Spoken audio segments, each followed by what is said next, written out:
बिस्मिल्लाहिर्रहमानिर्रहीम। अस्सलाम वालेकुम नाज़रीन कराम, मैं हूं मखदूम शहाबुद्दीन और आप देख रहे हैं मेरा फेसबुक और यूट्यूब चैनल।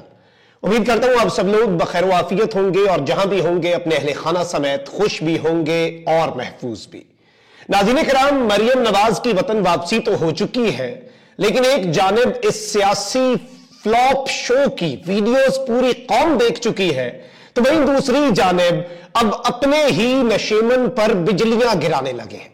एक जानिब तो अज़मा बुखारी साहिबा की वीडियो वायरल हुई है और इस सारे मामले में उन्होंने भांडा फोड़ा है, जबकि दूसरी जानिब ख्वाजा साद रफीक की मरियम नवाज के इस्तकबाल की एक वीडियो भी मैंने आपके सामने रखनी है, जिसमें बहुत कुछ वाज़ेह हो जाना है कि आइंदा आने वाले जो तूफान हैं उनका किस तरह से पेश खैमा आज पूरी कौम ने देख लिया है। इस सब के अंदर अब फवाद चौधरी के खिलाफ भी एक बहुत बड़ा महाज खोल दिया गया है। फवाद चौधरी पर कत्ल का इल्जाम लग चुका है और अब खेल इंतहाई खतरनाक हो गया है। और इस खेल के अंदर ताकतवरों का क्या किरदार है। शेख रशीद की लाल हवेली भी अब शेख रशीद से छुटने वाली है। हर तरफ से कप्तान के गिर्द घेरा जो है वो तंग हो रहा है। इस हवाले से भी बड़ी अहम तरीन डेवलपमेंट्स हैं। सबसे पहले आपको पता है कि किस तरह से मरियम नवाज की वापसी और फिर एक फ्लॉप शो, पहले तो रैली निकालनी थी, रैली के मामलात तो नहीं हो सके, फिर मैंने बैक टू बैक आपके सामने वीडियोस रखी, आपके सामने ऑन ग्राउंड जो जर्नलिस्ट मौजूद हैं उन्होंने रिपोर्टिंग की। उन्होंने बताया कि यहां पे मीडिया की गाड़ियां और पूरे लाहौर की पुलिस के अलावा बंदे जो हैं अगर आप गिनने लग पड़े तो 15, 20 या 100, फिर उसके बाद जारी बात है चंद हजार शायद ही हो सके हो, लेकिन जो जलसा गाह दिखाई गई जहां पे पिंडाल था वहां पे हमारे दोस्त राय साकिब हैं, उन्होंने बताया कि खुद चल के दिखाया पूरी वीडियो बना के कि 9 कदम की चौड़ाई और 120 कदम की लंबाई थी। उसके बाद तो स्टेज शुरू हो जाता है, तो आप अंदाजा कर सकते हैं कितने बंदे इसमें फिक्स किए जा सकते हैं। मरियम नवाज की जो वापसी है उस पर बहुत ही वहां पर मामलात जो है मिसमैनेजमेंट भी थी, ये सब कुछ भी था। और अता तारड़ साहब ने बड़ी कोशिश की, काफी बंदे लेके आए और उन्होंने अल्हम्दुलिल्लाह अपनी मेहनत, जाहिर बात है उनका ये जो एक ट्वीट है जिसमें वो अपनी मेहनत का फल दिखा रहे हैं और साथ बता रहे हैं हमने बड़ी मेहनत की। यही वो पॉइंट है तारड़ साहब जो आपकी लीडरशिप को समझ जाना चाहिए कि इतने मुट्ठी भर लोग निकालने के लिए भी आपको इतनी मेहनत करनी पड़ रही है कि अब आप वो एक छोटी सी जो स्पेस है वो भरने पर भी आप अल्लाह का शुक्र अदा और आपको समझ नहीं आ रही कि किस तरह से आप लुडियां डालें। अब अज़मा बुखारी साहिबा का एक क्लिप है जो मैंने आपके सामने चलवाना है, आप पहले ये देखें फिर ख्वाजा साद रफीक साहब पर भी आते हैं। और वैसे अफसोस की बात है कि लाहौर तंजीम ने इतना पैथेटिक प्रोग्राम बनाया है। इतना बड़ा प्रोग्राम था, मरियम साहिबा आ रही थी और ये होना चाहिए था, कोई मैनेजमेंट ही नहीं है, इनका प्रोग्राम ही करना नहीं आया। ऐसे प्रोग्राम करते हैं, ये लाहौर का प्रोग्राम नहीं था, ये पंजाब का प्रोग्राम। इतनी बदनज़मी देखने को नजर आई है जहाँ पर खवातीन भी मौजूद हैं और भगदड़ मौजूद है। ये वीडियो आप बल्कि दोबारा सुने और गुस्सा देखें कि जो तंजीम यहां पे ऑर्गेनाइज कर रही थी उस पर इन साहिबा जो कि बहुत ज्यादा डिफेंड करती हैं मुस्लिम लीग नून को और इनका एक तरह से लड़ाई वाला फेस समझी जाती हैं, इनकी जरा फिर वीडियो सुने। और वैसे अफसोस की बात है कि लाहौर तंजीम ने इतना पैथेटिक प्रोग्राम बनाया है। इतना बड़ा प्रोग्राम था, मरियम साहिबा आ रही थी और ये होना चाहिए था, कोई मैनेजमेंट ही नहीं है, इनका प्रोग्राम ही करना नहीं आया। ऐसे प्रोग्राम करते हैं, ये लाहौर का प्रोग्राम नहीं था, ये पंजाब का प्रोग्राम। इतनी बदनज़मी देखने को नजर आई है जहाँ पर खवातीन भी मौजूद हैं और भगदड़ मौजूद है।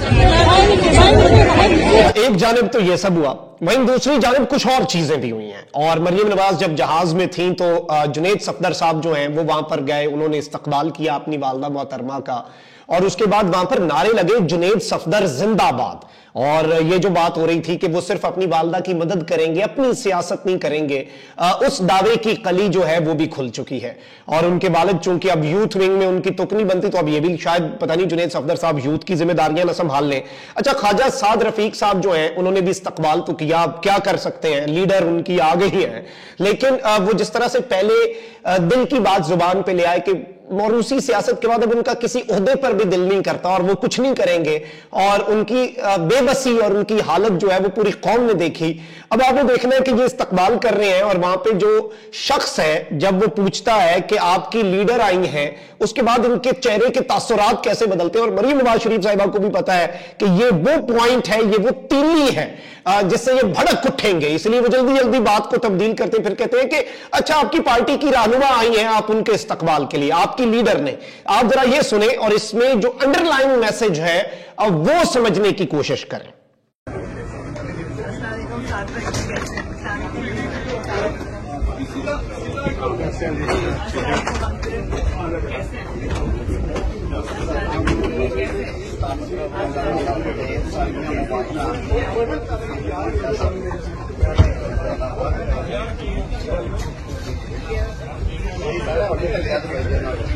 ख्वाजा साहब आपकी लीडर पाकिस्तान आई है, क्या कहेंगे आप? मरियम नवाज, सॉरी आपकी जो पार्टी के एक रहनुमा है, क्या कहेंगे आप? वो तो आपको बाहर निकल के इंशाल्लाह जाएगा, जहाँ आपको हजारों लोग नजर आएंगे। लीडर में कह रहा हूँ, कोई ऐसी बात नहीं। ख्वाजा साहब आप कुछ कहना चाहेंगे मरियम नवाज साहिबा की पाकिस्तान वापसी में?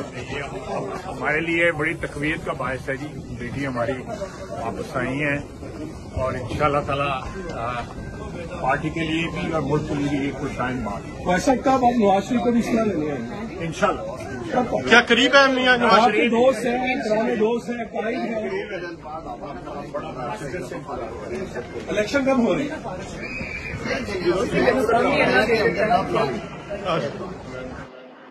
जी, आपने देखा कि ख्वाजा साद रफीक साहब कैसे निकले उधर से, और जब ख्वाजा आसिफ साहब ने कहा कि लीडर भी कह लें तो कोई बात नहीं है, तो उसके बाद ख्वाजा साद रफीक साहब वाज नोवेयर टू सी।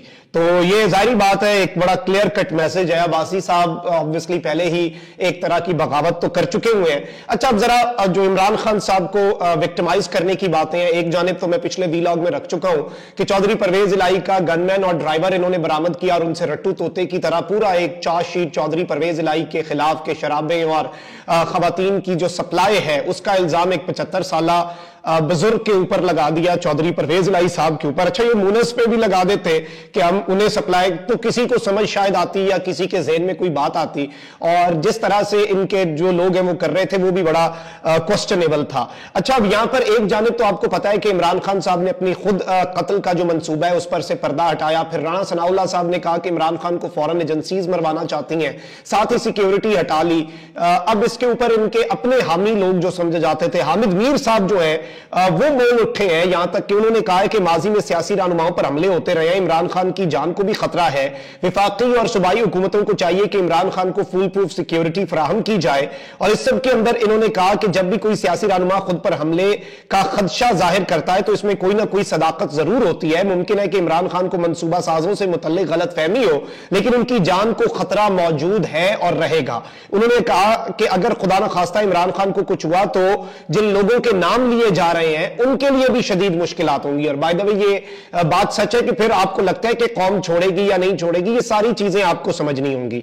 अच्छा, यहां पर एक जानिब तो शेख रशीद साहब से लाल हवेली भी खाली कराई जानी है, और जो लाल हवेली खाली करवाने के खिलाफ हुक्म इम्तना है उसके ऊपर रावलपिंडी के सिविल जज नवीद अख्तर ने फैसला सुनाया है, और जो एक तरह से शेख रशीद साहब स्टे ऑर्डर लेना चाहते थे उसकी दरखास्त खारिज कर दी, और फैसले में कहा है कि अदालत किसी इदारे को कानून के मुताबिक कार्रवाई से नहीं रोक सकती। और इस सब के अंदर ये एक बड़ी इंपॉर्टेंट चीज है। अच्छा, वहीं दूसरी जानिब फवाद चौधरी साहब पर गुस्सा जो है वो खत्म नहीं हो रहा, और जेलम में पाकिस्तान तहरीक इंसाफ के कुछ नाराज कारकुन मंजर आम पे आए हैं, और उन्होंने साबिक विफाकी वजीर जो है उन पर पार्टी के हवाले से कुछ चीजें की हैं, और फवाद चौधरी के खिलाफ एक प्रेस कॉन्फ्रेंस की है, और इसमें फवाद चौधरी पर करप्शन और कत्ल का इल्जाम लगाया गया है। और इन्होंने कहा कि फवाद चौधरी पाकिस्तान तहरीक इंसाफ के लिए नासूर है, हमें नहीं मालूम कि उनका अगला स्टेशन कौन सा होगा। पीटीआई शुमाली पंजाब के साबिक नायब सदर नदीम बंटी ने कहा कि फवाद चौधरी की गिरफ्तारी पर सिर्फ 30-40 लोग बाहर निकले, उन्होंने ओहदे अपने रिश्तेदारों में बांट दिए। पीटीआई एक कमेटी बनाकर फवाद चौधरी के असासे चेक करे। महमूद मिर्जा जेलमी का कहना था कि इंपोर्टेड हुकूमत की तरह इंपोर्टेड उम्मीदवार फवाद चौधरी भी नामंजूर है, और इमरान खान फवाद चौधरी को ज़िमनी इंतखाब में उतारकर उनकी कारकर्दगी चेक करें। इमरान हमारा हीरो है लेकिन फवाद हमें नामंजूर है, और यहां तक कि फवाद चौधरी साहब के ऊपर कातिल होने तक के इल्जामात जो है वो लग गए हैं। इस सब के ऊपर फवाद चौधरी के जो भाई हैं उन्होंने एक स्टेटमेंट दी है। उन्होंने कहा कि जेहलम में ताकतवर हलकों ने, अब ये एक बहुत बड़ा एलिगेशन है कि ये प्रेस कॉन्फ्रेंस ताकतवर हलकों ने करवाई है। जेहलम में ताकतवर हलकों ने जिन लोगों से आज फवाद साहब के खिलाफ प्रेस कॉन्फ्रेंस करवाई, सियासी लिहाज से उन बेचारों के पास 50 वोट भी नहीं है। एक पीपल्स पार्टी का बंदा, दूसरा नून लीग की बी टीम। अक्लमंदों, तुम्हें हर जगह पीडीएम नुमा लोग ही मिलते हैं, कोई थोड़ी सी तहकीक ही कर लिया करो कुछ करवाने से पहले। जाहिर बात है कि ये एक बड़ा एलिगेशन है फवाद चौधरी साहब के ऊपर भी, और फवाद चौधरी साहब के केस को मजीद कमजोर करने के लिए और फवाद चौधरी के ऊपर मजीद जो मुश्किलात हैं उनमें इजाफा करने के लिए ये प्रेस कॉन्फ्रेंस जाहिर बात है उनके अपने इलाके जेहलम के अंदर करवाई गई है। और इसमें इनके कुछ साबिक लोग हैं जो इनके गालिबन पीटीआई का तो हिस्सा हैं, वहां पर नाराज कारकुनान हैं जो पीटीआई से नाराज नहीं है लेकिन फवाद चौधरी साहब जो हैं उनसे नाराज हैं। अब पीटीआई ऑब्वियसली इस वक्त फवाद चौधरी साहब के साथ खड़ी है। इमरान खान साहब ने खत लिखा है चीफ जस्टिस को, और फवाद चौधरी भी ये बात कर चुके हैं कि वो पार्टी पॉलिसी जो है उसे बयान कर रहे थे। उनकी स्टेटमेंट्स जो हैं वो सिर्फ उनकी जात तक मौकूफ नहीं है। इस सब में ये कत्ल का इल्जाम, क्योंकि हमारे मुल्क के अंदर जिस तरह से चीजें चल रही हैं, पहले रिमांड नहीं फिर रिमांड हो गया, और इस सब के ऊपर पीटीआई भी कह रही है कि प्रेशराइज किया जा रहा है लोअर जुडिशरी को। तो ये सारी चीजें अपनी जगह, इसमें ऑब्वियसली इस तरह के इल्जामात को लाइटली नहीं लिया जा सकता क्योंकि इनकी बुनियाद पर मजीद कट्टे खोले जा सकते हैं और मजीद विक्टिमाइजेशन जो है वो भी की जा सकती है। कमेंट सेक्शन में राय का इजहार जरूर करें। अपना बहुत ख्याल रखें। अल्लाह निगहबान। पाकिस्तान जिंदाबाद।